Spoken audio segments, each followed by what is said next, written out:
एक गांव में करोड़ी मल नाम का बड़ा मक्कार जमींदार रहता था। आज सुबह सुबह जब वो अपने खेतों में कुर्सी बिछाए बैठा था कि गांव का एक किसान दीनू उसके पास आकर हाथ जोड़कर खड़ा हो गया। जमींदार बड़ी अकड़ से उससे बोला, सुबह सुबह अपनी मनहूस सूरत दिखाने के लिए क्यों आ गया दीनू? जा यहाँ से। तुझसे एक बार बोल दिया तो बोल दिया। मैं बहुत गरीब आदमी हूँ करोड़ी मल साहब, ये छोटी सी जमीन ही मेरा सहारा है, उसे भी आप ले लोगे तो मैं खत्म ही हो जाऊंगा। तू खत्म हो जाए या मर जाए, मुझे इससे कोई फर्क नहीं पड़ता। पैसे लेते वक्त नहीं सोचा था तूने? जब पैसे देने का नंबर आया तो रोकर दिखा रहा है। मैंने तो आपसे बहुत थोड़ी रकम ली थी जमींदार साहब, मुझे क्या पता था कि आप उस छोटी सी रकम में इतना भारी ब्याज लगाकर मुझसे मेरी पूरी जमीन ही छीन लेंगे। तेरी इस बकवास से कोई फायदा नहीं होने वाला, समझा? तूने सादे कागज पर अंगूठा लगाया है। तयशुदा वक्त पर तूने पैसे नहीं दिए तो तेरी जमीन अब मेरी हुई। चल भाग यहां से, सुबह सुबह सारा मूड खराब कर दिया।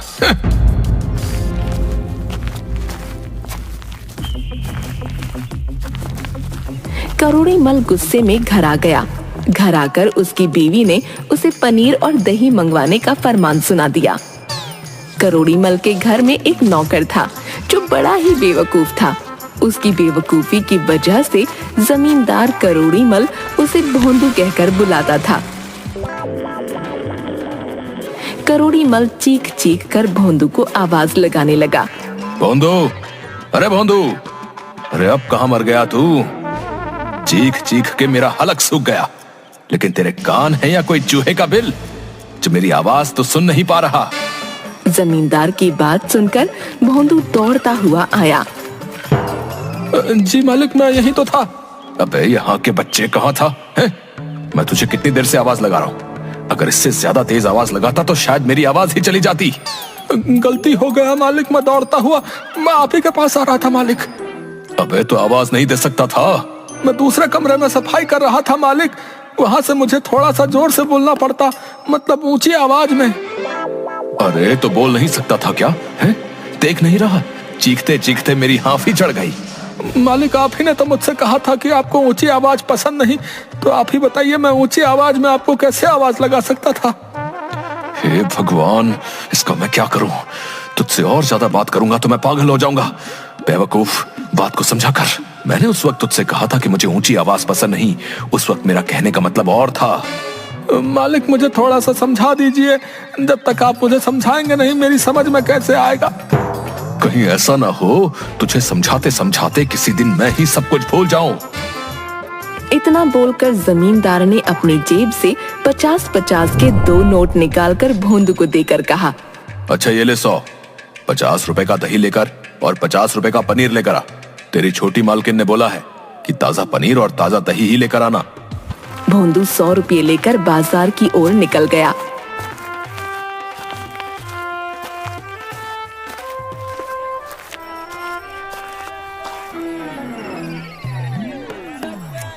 कुछ देर बाद वो वापस 100 रुपए लेकर करोड़ी मल के पास आ गया। खाली हाथ आया देख करोड़ी मल के दिमाग के टावर उड़ गए और उसने चिल्लाकर कहा,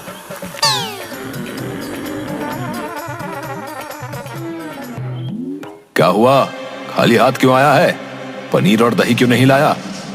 मालिक, दुकान पर ये सामान लेने गया था, लेकिन ये पूछना तो मैं आपसे भूल ही गया कि कौन से 50 का दही लेकर आना है और कौन से 50 का पनीर लेकर आना है।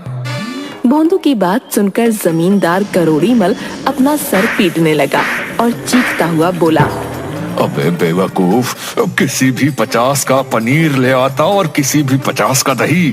थे तो 100 रुपए ही। पता नहीं कौन सा मनहूस दिन था जब तू मेरे घर आया था। अगर तू मेरी बीवी के दहेज में नहीं आता ना तो तुझे धक्के देकर मैं अपने घर से बाहर निकाल देता।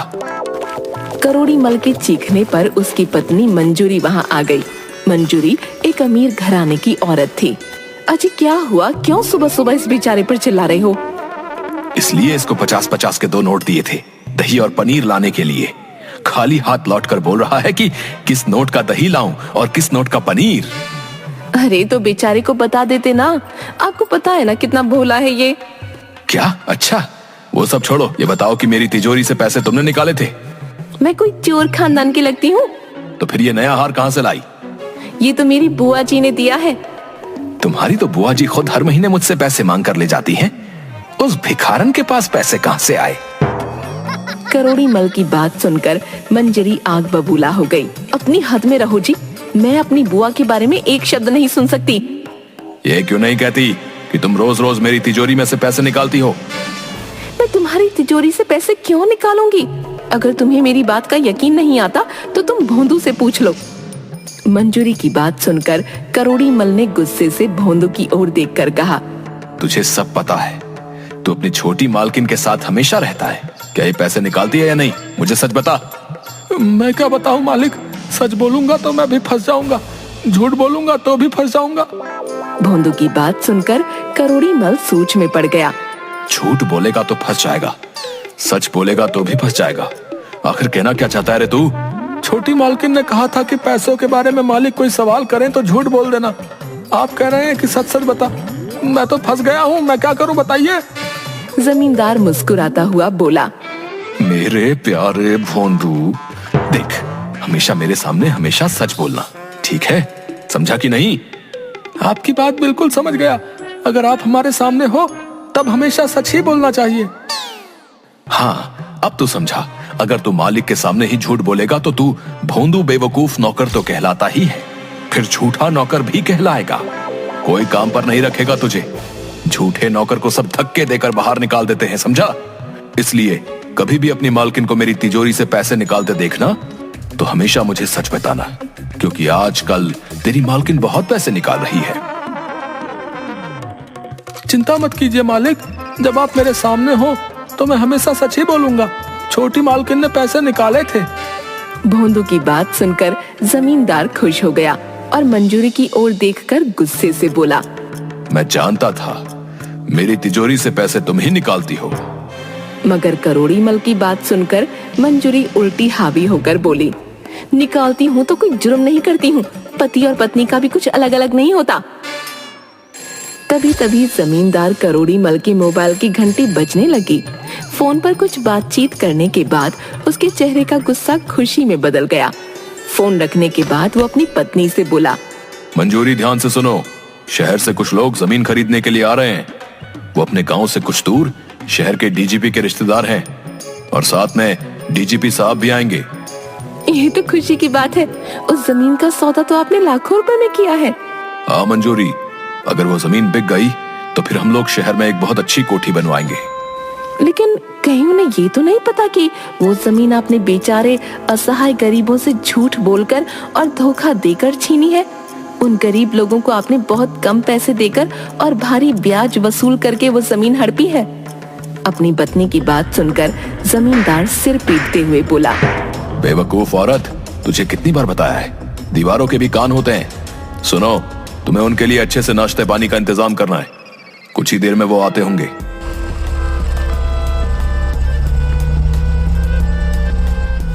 कुछ ही देर के बाद जमींदार के घर दो लोगों ने प्रवेश किया। जमींदार उनकी आवभगत में जुट गया। उसकी पत्नी सज धज कर उन दोनों के सामने बैठ गई। जमींदार ने अपनी पत्नी से उन दोनों का इंट्रोडक्शन करवाया। मंजूरी, ये शहर के डीजीपी वीरेंद्र प्रसाद हैं और ये इनके रिश्तेदार मानिक चंद। यही हमारी जमीन खरीदने वाले हैं। भोंदू को बोलो कि वो चाय नाश्ता ले आए। कुछ ही देर में भोंदू चाय और नाश्ता लेकर वहां पर आ गया। डीजीपी ने करोड़ी मल को देखकर कहा, तुम्हारा नौकर तो बड़ा सीधा साधा मालूम पड़ता है, क्या नाम है इसका? करोड़ी मल के बोलने से पहले ही भोंदू बोल पड़ा, वैसे तो हमारा नाम भानु है, लेकिन लोग हमें प्यार से भोंदू कहते हैं। भोंदू की बात सुनकर दोनों हंसने लगे। मानिक चंद ने गंभीर होकर करोड़ी मल से कहा, करोड़ी मल जी, मैं आपकी जमीन पर एक बहुत बड़ी शुगर फैक्ट्री खोलना चाहता हूँ। सोचता हूँ शुगर फैक्ट्री बनने के बाद इस गांव के बहुत से लोगों को काम भी मिल जाएगा। मानिक चंद की बात पर डीजीपी वीरेंद्र प्रसाद बोले, एक बार फिर से सोच लो मानिक चंद। मैं बहुत सोच विचार के बाद ही इस नतीजे पर पहुंचा हूं कि मुझे इस जमीन को खरीदना चाहिए। मानिक चंद, तुम शहर में पले बढ़े हो और मैं गांव की मिट्टी में पला बढ़ा हूं, इसलिए मैं उपजाऊ जमीन की अहमियत जानता हूं। एक किसान के लिए उसका सब कुछ जमीन ही होती है, जिसमें वो मेहनत करके खेती करता है। उसे तुम चाहे जितना भी धन दे दो, लेकिन वो हमेशा अपनी उपजाऊ जमीन को ही प्यार करेगा। मैं आपकी बात का मतलब नहीं समझ पाया। आप तो स्वयं मेरे साथ इस जमीन को खरीदने के लिए आए थे। मैं एक पुलिस वाला हूं। यहां आने से पहले मैंने जब उस जमीन के बारे में छानबीन की तो मुझे पता लगा कि उस जमीन में कुछ गड़बड़ घोटाला है। डीजीपी की बात सुनकर जमींदार करोड़ी मल का चेहरा उतर गया। वो हक्का बक्का अपनी पत्नी की ओर देखने लगा और इस बात को डीजीपी भली भांति समझ रहे थे। उन्होंने करोड़ी मल की ओर देखकर कहा, करोड़ी मल साहब, मैं एक पुलिस वाला हूं। हर बात पर शक करने की मेरी आदत है। यहां आने से पहले तुम्हारे बारे में जितने भी लोगों से मैंने पूछताछ की, उन सब ने बताया कि तुम अच्छे इंसान नहीं हो। अब ये कैसी बातें कर रहे हैं आप? मैं इस गांव का बहुत ही शरीफ और इज्जतदार आदमी हूं और मैं दावे के साथ कहता हूं कि ये जमीन मेरी है। मेरे पास उसके पूरे पक्के कागजात हैं और रहा सवाल गांव के लोगों का, वो सब मुझसे चलते हैं। अगर आपको यकीन ना आए तो आप मेरे नौकर से पूछ सकते हैं। ये भी गांव का है, देखिए कितना भोला है। ये तो आपसे झूठ नहीं बोलेगा ना? डीजीपी ने भोंदू की ओर देखकर कहा, क्या कहते हो भोंदू? क्या तुम्हारे मालिक सच बोल रहे हैं? भोंदू वास्तव में एक बेवकूफ किस्म का ही आदमी था। उसके दिमाग में ये बात घर कर गई कि मालिक के सामने उसे हमेशा सच ही बोलना चाहिए। भोंदू ने सीना चौड़ा करके कहा, मेरे मालिक ने मुझे यह आदेश दिया है कि जब कभी भी वो मेरे सामने हो तो मुझे कभी भी झूठ नहीं बोलना चाहिए। हाँ, मैं आपको बताता हूँ जो कि मैंने अपनी छोटी मालकिन के मुंह से कुछ देर पहले सुना था। ये जमीन मेरे मालिक की नहीं है, बल्कि उन गरीब लोगों की है जिनको मेरे मालिक ने बहुत कम कर्जा देकर भारी ब्याज वसूल कर उनसे जबरदस्ती छीना है। वो असहाय लोग थे, वो कुछ नहीं कर सकते। भोंदू की बात सुनकर जमींदार करोड़ी मल ने अपना सिर पीट लिया और गुस्से से भोंदू की ओर देखकर बोले, अरे बेवकूफ, जानता भी है तू क्या बोल रहा है? आपने ही तो कहा था कि आपके सामने मुझे झूठ नहीं बोलना चाहिए और आप मुझे ही डांट रहे हो। जब मैंने छोटी मालकिन की चोरी की बात आपको बताई तब भी आपने मुझे डांटा। अरे आप लोग इस बेवकूफ नौकर की बातों पर विश्वास मत करिए, ये तो पागल है।